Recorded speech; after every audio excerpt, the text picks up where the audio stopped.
BLM Kerala, Tamil Nadu, Pondicherry. Kerala ബജറ്റിൽ പ്രഖ്യാപിച്ച mission സമുദ്ര പദ്ധതികൾ പരമ്പരാഗത മത്സ്യത്തൊഴിലാളികളുടെ ഉപജീവനത്തിനും തൊഴിലാളികൾക്കും കടുത്ത ഭീഷണിയാണെന്ന് കേരള മത്സ്യത്തൊഴിലാളി ഐക്യവേദി.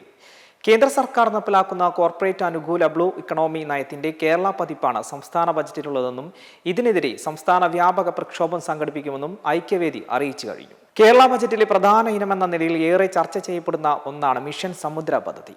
5 വർഷത്തിനുള്ളിൽ കേരളത്തെ ലോക മാരിടൈം ഭൂപടത്തിൽ വൻ ശക്തിയായി ഉയർത്തുക എന്നതാണ് വി.ഡി. സതീശന്റെ ബജറ്റിൽ പ്രഖ്യാപിച്ച മിഷൻ സമുദ്രയുടെ ലക്ഷ്യം.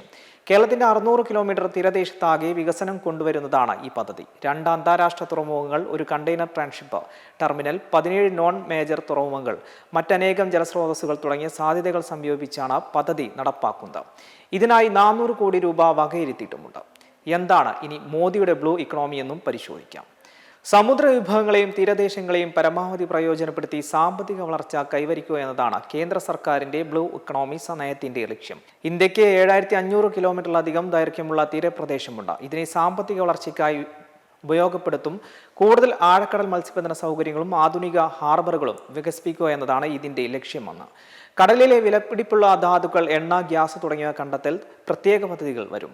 സാഗർമാൽ പോലുള്ള പദ്ധതികളിലൂടെ തുറമുഖങ്ങളെ നവീകരിക്കുകയും ചരക്ക് ഗതാഗതം എളുപ്പമാക്കുകയും ചെയ്യും. അതേസമയം പരിസ്ഥിതി സംരക്ഷണവും പരമ്പരാഗത തൊഴിലാളികളുടെ ഉന്നമനവും ഈ പദ്ധതി വാഗ്ദാനം ചെയ്യുന്നുണ്ടെങ്കിലും പ്രായോഗിക തലത്തിൽ ഇത് വൻകിട കോർപ്പറേറ്റുകൾക്ക് കടലിനെ കൊള്ളയടിക്കാൻ വഴി തുറക്കുന്ന എന്ന ശക്തമായ വിമർശനവും മത്സ്യത്തൊഴിലാളി സംഘടനകളും പരിസ്ഥിതി പ്രവർത്തകരും ഉന്നയിക്കുന്നുണ്ട്. ആഴക്കടൽ ഖനനം, വലിയ എനർജി പ്രോജക്റ്റുകൾ എന്നിവയ്ക്ക് വൻ സാമ്പത്തിക നിക്ഷേപം ആവശ്യമാണ്.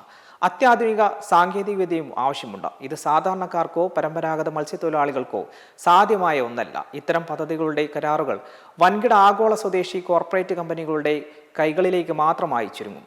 ഇത് പരമ്പരാഗത മത്സ്യത്തൊഴിലാളികളുടെ ജീവിതത്തെ തകർത്തുകൊണ്ടേയിരിക്കും നടപ്പാക്കുക എന്നതാണ് ആരോപണം.